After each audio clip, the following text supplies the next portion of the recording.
Hi, everybody. Welcome back to another edition of the Beyond the Cage podcast presented by Fight Chicks. I am your host, Jim Graham. Alongside me is my co-host, the Juice, Dave Sadler. And on the line, we have a special guest joining us. She was a contestant on season 20 of The Ultimate Fighter, Randa Markos. And Randa, thanks for joining us here on Beyond the Cage. Hey, thanks for having me. All right, Randa, we just had Christmas. So how was your Christmas? It was pretty good, relaxing, just finally getting to spend some time with my family. It was really nice. Now, of course, you live in Canada, so do you still give gifts on Christmas, or do you do the Boxing Day?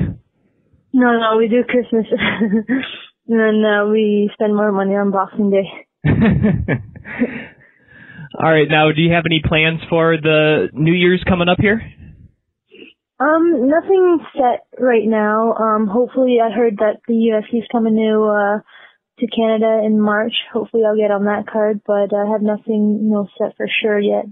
But just, training, trying to get better, and hopefully, next time I get in there, I'll be better than I was last time. Now, of course, for that March card, they've kind of been rumoring, is that, I've heard, supposed to be in Windsor or somewhere close? They haven't really come to Southern Ontario. I'm not sure. I heard a while ago that they might come to Windsor. That would be awesome, to fight in my hometown. That would be incredible. But they haven't said anything for sure yet. Hopefully they'll come out with it soon, and hopefully it will be in Windsor. I've been scraping to get a UFC fight over in this neck of the woods. Bellator had a couple of fights in Windsor I was able to attend, and they had an event this year in Plymouth, so I was happy to attend those. And I was like, man, the UFC hasn't been here since 2010. When are they going to get something closer? So that would be awesome, not just for you, but I'm sure Darren would love to get on that card as well, being close there. So, of course, when you were on The Ultimate Fighter, you got selected to be on Team Pettis. Were you happy to be on Team Pettis, or would you have preferred to be on Gilbert Melendez's team?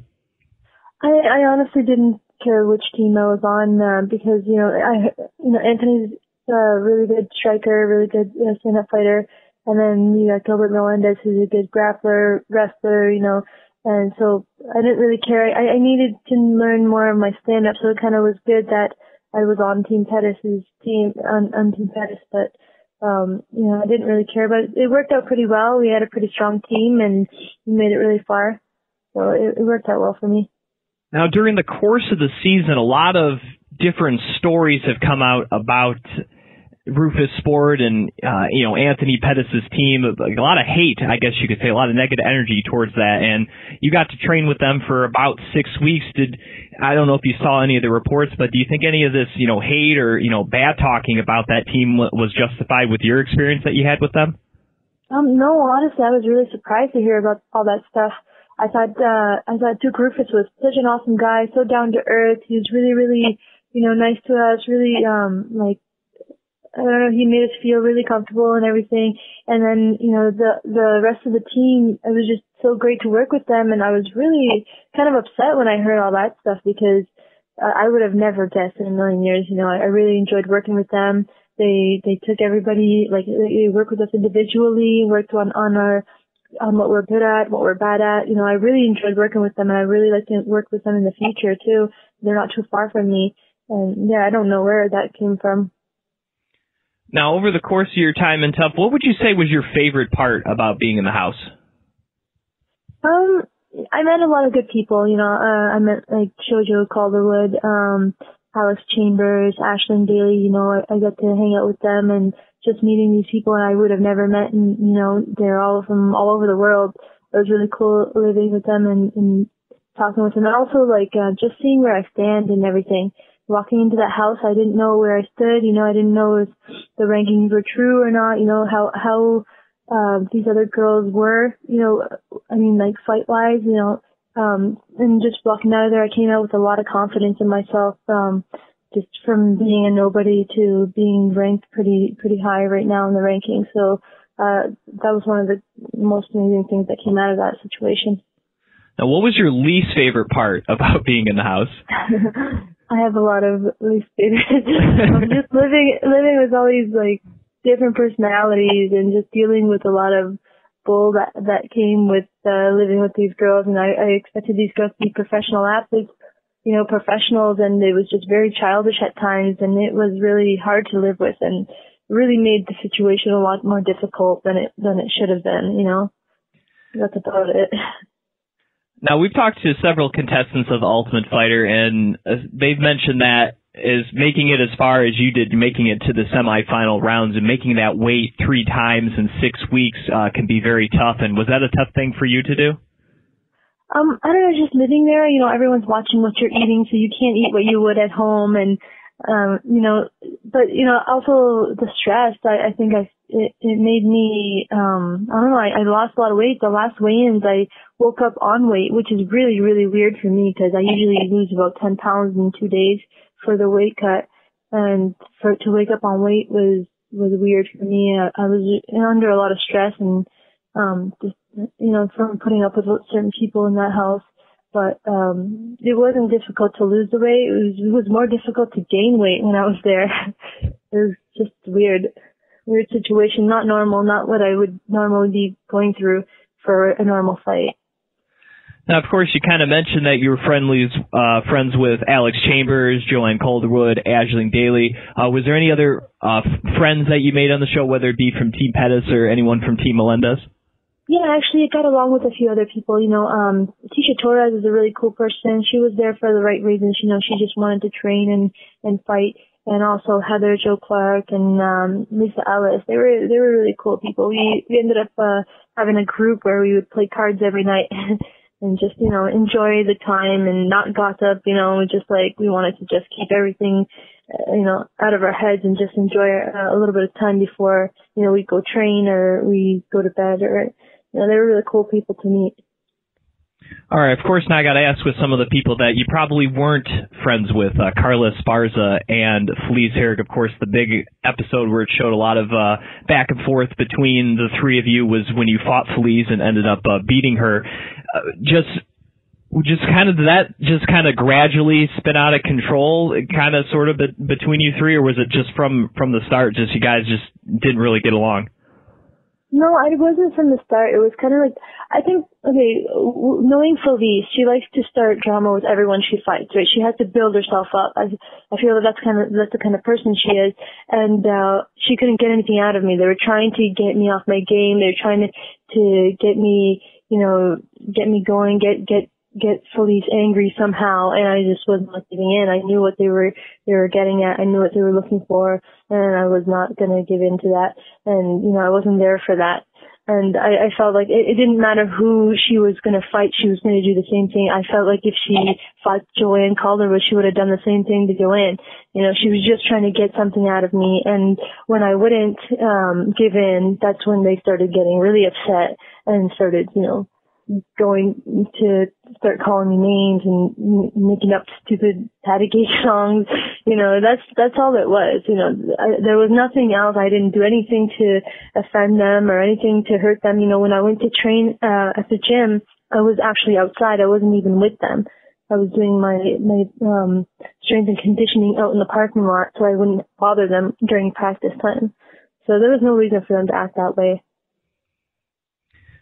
Now, of course, when you fought Felice, you beat her, I guess from what I found out, reading online and stuff, it's a very common hold in judo, but watching at home, obviously rooting for you, you put her in that hold with your legs, and I really didn't think anything was, you were close to submission, just the anger of the camera and everything. Then all of a sudden I see her tapping, and I was like, holy crap, she won. And obviously, is that a move that you practice on a lot, or was it just something you saw an opportunity for that and decided to go with that? Well, I practice it during jiu-jitsu, but I don't, go for that move, if it's there, I'll take it, because it's not a really common move. You don't really get it in MMA very often, but, in jiu-jitsu, sometimes if they're there, you'll go for it, but I don't really, train it, very often. But when I got her in the head and arm and I took her down, her arm was just flailing, so I just decided to go for it. I was in the perfect position to be going for it, and the way her arm was angled, it was extremely tight. So, if I cranked it even more, it would have hurt her really bad, but I just sat there and slowly cranked it. But yeah, it was the perfect position for it, which is really uncommon to get in MMA. Well, it was a great submission, and definitely I'm not sure if it's nominated for any Submission of the Year's award coming around, but I think it's definitely up there. So you may have a chance of taking home some hardware for that. But people were telling me that it's never been used in MMA before, so I was really excited about that. Something good came out of putting up with all that bull. Jim Graham talking with Randa Markos here on Beyond the Cage, presented by Fight Chicks. You can follow her on Twitter at Randa MMA.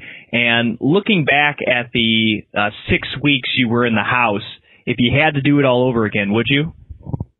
Probably not. If I had to go back and just to get my name out there and everything, yes, I would. If I had to, I would. But right now, if I had to do it again, no, I wouldn't do it again. Just too much going on. Now, of course, because the whole show is taped in advance, you had to keep everything a secret, how far you made it, who you beat, how you beat them, things like that. Was that one of the hardest things you had to do, was you making it to the semifinals a secret? Yeah, it was kind of difficult, but once the episode started airing, it was easier because then you could talk about that episode, talk about the next episode. But at first it was kind of hard because people asked me where I was, and because I couldn't tell anyone where I was before I left. So once I left, everyone knew that I was on the Ultimate Fighter. So trying to tell everyone where I was and what I was doing, and just telling them that I was on the Ultimate Fighters, and they're like, what are the results? What are the results? That was kind of difficult, but yeah, once I started airing, it was a lot easier. Now, between when filming ended and when you fought on the finale, about how much time did you kind of have to prepare for your fight against Jessica Penne? I think about 4 months, 3 or 4 months, something like that. There was a lot of media stuff that we had to do when we got back, a lot of media tours, and then all these interviews and traveling and everything. That was really difficult, trying to stay in a set schedule of.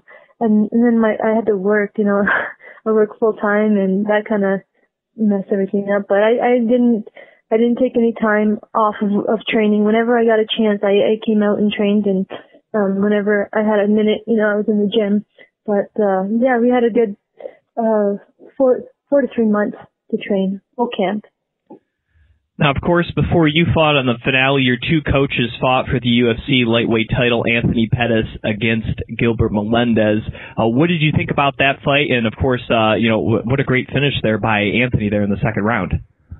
Yeah, that was an amazing fight. I was right there watching, and to see Anthony pull off a submission like that, I felt like Gilbert Melendez was winning, and he was doing so great and just dominating. And then all of a sudden, Anthony pulled off that submission. That was an amazing fight, and it was really fun to watch. And just to see, the coaches that have been training us for so long to actually fight each other was really, it was nice to see, a lot of talent. And you can see by how well his training camp is and who trains him. From, me working with them, is, they obviously do a really great job. On a quick side note, I don't know if you saw it at your local grocery store or not, but Anthony Pettis is featured on the Wheaties box this month. So I was wondering, have you gone out and got your Pettis Wheaties box yet? Not yet. I'll be doing that soon. Gotta get those Wheaties. That's pretty cool to see our own coach on a Wheaties box like that. Now, of course, your fight at the finale against Jessica Penne, it didn't go your way. It was a very close fight, a very entertaining fight. And the one thing I noticed that may have pushed the judges in Jessica's favor was maybe kind of that last minute, maybe minute and a half, where she was able to get on top of you there. And even though you had, I thought, the majority of the round, the third round won, do you think kind of that last little bit there made the difference in the judges giving her the decision over you? Yeah, I guess I don't know, like I was winning most of that round, and then she did get that submission, I guess, or she did get that takedown. I guess takedowns do have a lot more points than punching somebody in the face constantly.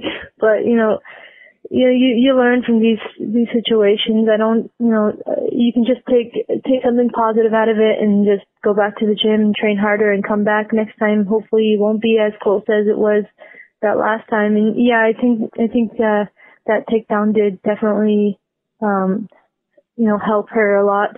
And, I don't know why I didn't stick to my wrestling when I went into that cage that night. And, you learn from your mistakes, and hopefully next time we won't be as close.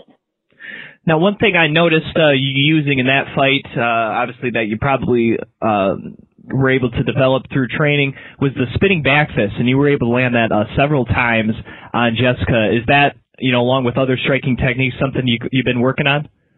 Yeah. I've been working with Darren Cruikshank and Dean Cruikshank, and Dean's been my main coach with my stand-up, and he's been teaching me a whole bunch of crazy different moves that I've never learned before, and that was one of the ones we kept drilling over and over. I love working with them, and I only worked with them for about 3 months before, 3 months before this fight, and I've developed so much with such little time, and hopefully, the future I'll learn more. They've been teaching me all their secrets and everything.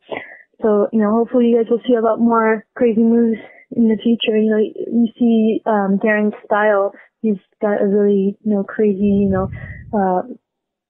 like crazy kicks, sitting back kicks, all those crazy stuff. He's been teaching me all that stuff. So hopefully I'll pick that up.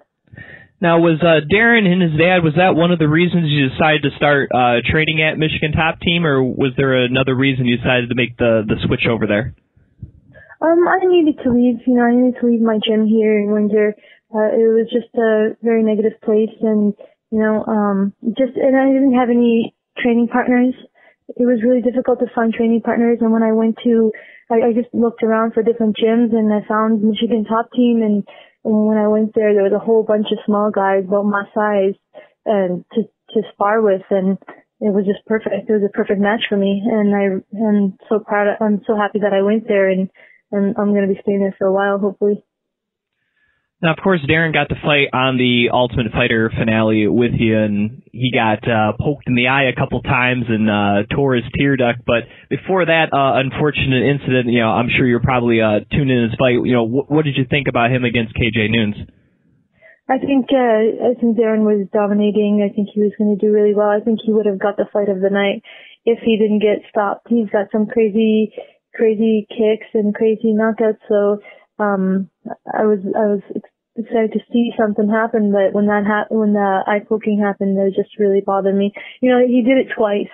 He did it the first time. He should have got penalized or something for the second time. I think they should have given it to Darren, but I don't know how they do the. I heard that they're going to change it for the next time, that if you poke somebody in the eye, then you're going to get disqualified. Now, of course, I'm really upset. That's the outcome.